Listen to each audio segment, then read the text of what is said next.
Good afternoon, Facebook friends and YouTube followers. This is Rich again, back for your second video blog of the day for August 27, 2014, around 3:40 p.m. in Belleville, Massachusetts.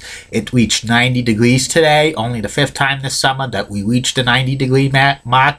It's hot, a little bit humid, but not tremendously humid. We might get some rain showers tonight, and then it's going to cool off again to go back in the 70s, which is where it should be this time of year. Some news to report: the LA Clippers re-signed head coach Doc Rivers to a contract extension. Terms of the deal were not disclosed, but Doc Rivers will be coaching the Clippers until the 2018-2019 NBA season, and still no word on the market basket fiasco between the rival cousins Arthur S. and Arthur T.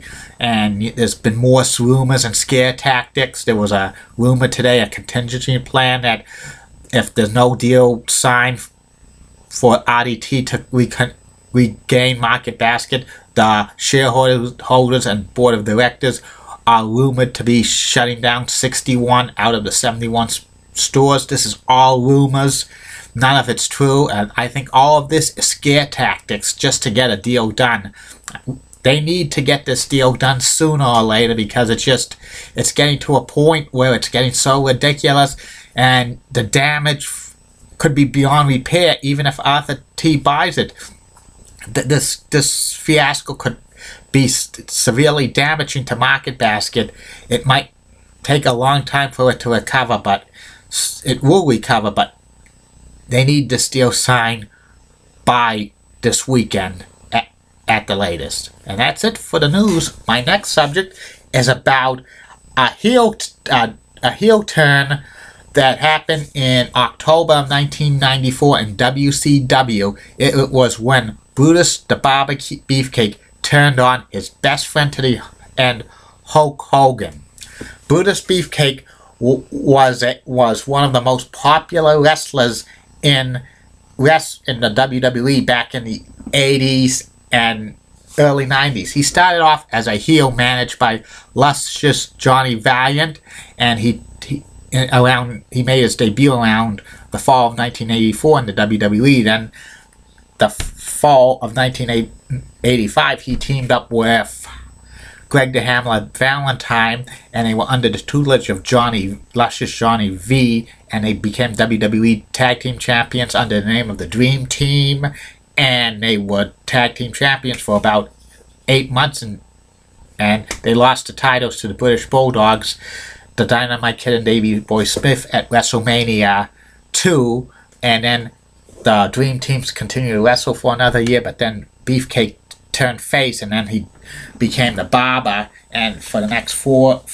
years he was one of the most popular wrestlers in the WWE. He was promised the Intercontinental title twice, but in 1988 and 1990, but 1988 he was supposed to win it at SummerSlam against the Honky Tonk Man, but 2 days before SummerSlam on television, he was taken out of action because the Outlaw Lambast spurred him, and he suffered serious cuts to his face, and he was taken out. The story behind that was the Ultimate Warrior was getting ready for his run, and he was getting more over than Beefcake, because Beefcake was feuding with the Honky Tonk Man for 6 months, and the fans got sick of Beefcake chasing the Honky Tonk Man for the Intercontinental title. And Beefcake was also promised to be the Intercontinental Champion at 1990 SummerSlam, but he suffered a parasailing accident on the 4th of July in 1990, which damaged his face,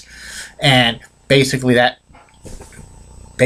ruined his career in the WWE. He would show up to host a barbershop around 1991 for about a year, and then he teamed with Hulk Hogan a couple of times as the Mega Maniacs, but he left the WWE and went to WCW. He could not use the name Brutus the Barber Beefcake because WWE owned that name, so he was called Brother Bruti, and he was associated with Hulk Hogan. They were best friends on television and off the air because they're real life best friends. And this and also like he was in his corner when Hogan went to WCW and won the WCW World Championship over Ric Flair at Bash at the Beach 1994. And then around Clash of Champions 1994, there was a masked wrestler who attacked Hulk Hogan and hit a club in his knees, and then people were speculating who was the masked man gonna be. There was rumors it was going to be Arn Anderson or Mr. Perfect Kurt Hennig. This was a big angle, and the masked man attacked other wrestlers as well. And in Halloween Havoc 1994, the masked man comes up again in the middle of the cage match between Hulk Hogan and Nature Boy Ric Flair for the WCW World Championship at Halloween Havoc. The loser must retire from wrestling, and the masked man comes out of underneath the ring and attacks Jimmy Hart and also attacks Hulk Hogan as well, but Hulk Hogan hulks up and beats Ric Flair 1, 2, 3 in the middle of the ring in the cage match to retain the WCW World Championship. And then Ric Flair's retired. That retirement lasts all of 6 months. And anyway, after the match, Hogan was posing, and then the masked man came running down, and then the masked man tried to attack Hogan, but Hogan ducked, and he beat him up, and then pulled off his mask, and he was shocked when it was Brother Brutus, and the announcers Tony Schiavone and Bobby the Brain Heenan says, "Oh, he butchered the friendship." And then when Hogan was going to attack the Butcher, which is now his name, Kevin Sullivan came up to the ring, and he was like trying to encourage the Butcher to attack Hogan. And then the big man, 450-pound Avalanche, who was Earthquake in the WWE, came in, and they attacked Hogan and they beat him up. And then Earthquake gives some aftershocks. I mean, the Avalanche gives some aftershocks to Hogan, but Sting comes into the ring and attacks and saves Hogan from certain serious injury.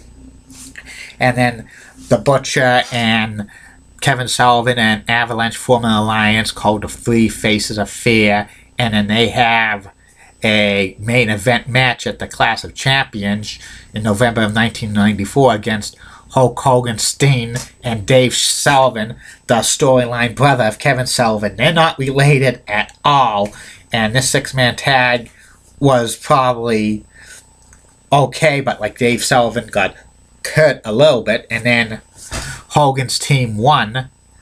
Hogan and Sting won against the Three Faces of Fear, but after the match, Kevin Sullivan attacks Jimmy Hart and grabs his microphone and then uses his microphone to attack Sting and Hogan, and then the Butcher puts Hogan in a sleeper hold, and he puts him down, and then several wrestlers try to save Hogan, but eventually they can't, and a lot of the officials and the suits save Hogan, and then that's set up for the main event at Starrcade 1994, the Butcher against Hulk Hogan. This was probably one of the worst main events to headline a pay-per-view in the 90s, because the Butcher was not main event caliber wrestler, and he wasn't even great. And Hogan was coming off of a good run with Ric Flair with the series of matches, but this was probably one of the worst main events of all time. Plus, this is when Hogan started to political involve who he faces in matches. I think the original plan for Starrcade 94 was Hulk Hogan going to wrestle Vader, but Hogan just said he had creative control and he wanted to wrestle his best friend, Ed Leslie, that's the Butcher's real name.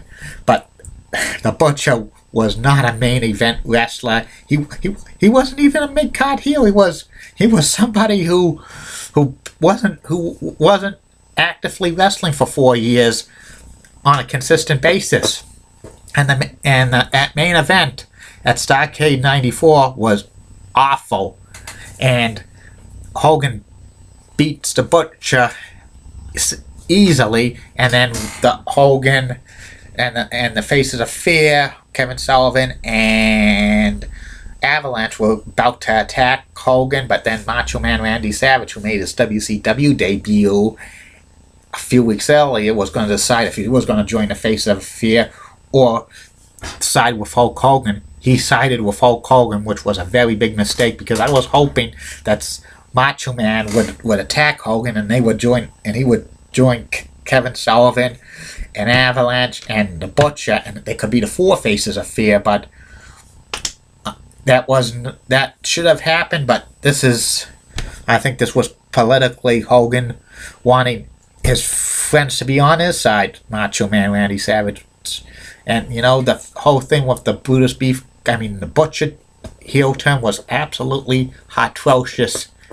It was probably one of the worst heel turns of all time, because let's face it, Brutus Beefcake wasn't a really main event player after like his parasailing accident. His career was not the same, and he somehow got like the job like to be in high profile matches because his best friend in the world, Hulk Hogan, was in charge. And that's what you get if you like have friends in high places. You continue to get main event pushers, even though the Butcher did not even deserve that main event spot at Starrcade 1994, which Starrcade, by the way, was the top pay-per-view in WCW every single year, and that was the worst Starrcade of all time pay-per-view wise. But the Starrcade was like several years of like the format being changed from like a regular card to like tournaments and other gimmicky stuff. And 1993 Starrcade was pretty good because of Ric Flair versus Vader for Flair's career on the line. It was at Charlotte, North Carolina. That was a very good Starrcade, but this one absolutely stunk because of that main event. And in that feud with Hogan versus the Butcher, it's not main event caliber. That might be a main event at like a Clash of Champions or a Saturday Night's main event, but not on a major pay-per-view. That's what I got to say about that. That heel turn on the Butcher against Hulk Hogan was unnecessary, and it just didn't elevate what the people wanted to see. They wanted to see a feud between Vader and Hulk Hogan, and that's about it. And also, my next video blog, I'm going to discuss about another Hogan heel, another friend of Hogan turning heel on him. I'm going to discuss about Jimmy Hart's, Hulk Hogan's manager, turning on him at Halloween Havoc 1995. This is going to be real interesting because these